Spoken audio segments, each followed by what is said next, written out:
तो आज हम लोग देखने वाले हैं कबीरदास का साहित्यिक परिचय। एक जनश्रुति के अनुसार इनका जन्म हिंदू परिवार में हुआ था। कहते हैं कि ये विधवा ब्राह्मणी के पुत्र थे, जिनसे इन्हें लोकलाज के भय से काशी के लहर तालाब नामक तालाब के किनारे जो था वहाँ पर छोड़ दिया था, जहाँ से नीरू तथा नीमा नामक दो जुलाहे दंपति ने इनकी सेवा की और अपने घर ले गए।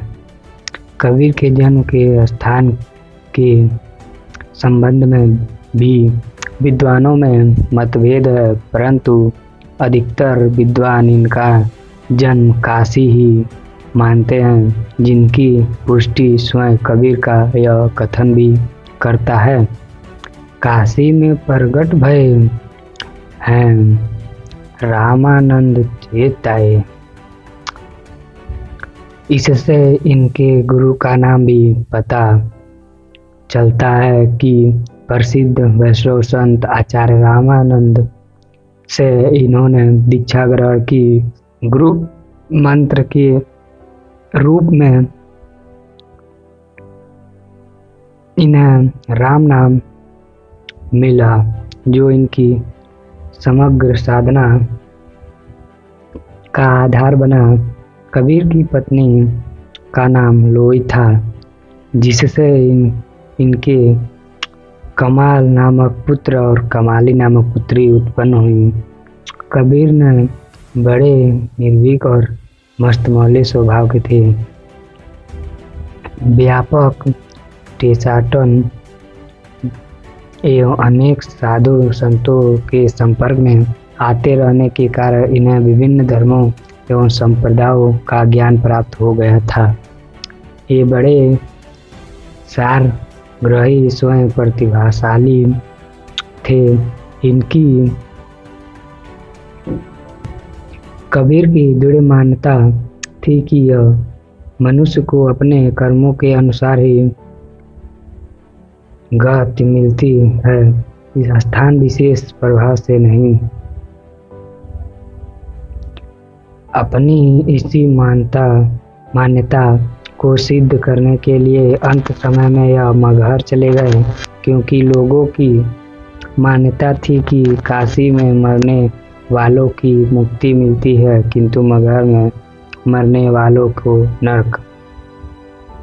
अधिकतर विद्वानों ने माना है कि कबीर की मृत्यु संवतः 1575 जो कि ईस्वी में हुआ 1519 ईस्वी में हुई। अब देखते हैं साहित्यिक सेवाएं। कबीर पढ़े लिखे नहीं थे, किंतु ये बहुत श्रुत होने के साथ साथ उच्च कोटि की प्रतिभा से संपन्न थे। आचार्य हरि प्रसाद द्विवेदी ने भी स्पष्ट कहा है कि कविता करना कबीर का लक्ष्य नहीं था। कविता तो उन्हें सेहत में मिली वस्तु थी, उनका लक्ष्य लोकहित था। इसी दृष्टि से उनके काव्य में उनको दो रूप दिखाई पड़ते हैं, पहला सुधारक रूप, दूसरा साधक यानी कि भक्त रूप। अब देखते हैं कृतियाँ। कबीर पढ़ना लिखना नहीं जानते थे, यह बात उन्होंने स्वयं कही। मासी कागज दियो नहीं, कलम गयो नहीं हाथ। उनके शिष्य ने उनकी वाणियों का संग्रह बीजक नाम से किया, जिसके 3 मुख्य भाग हैं, साखी, शबद, रमैनी।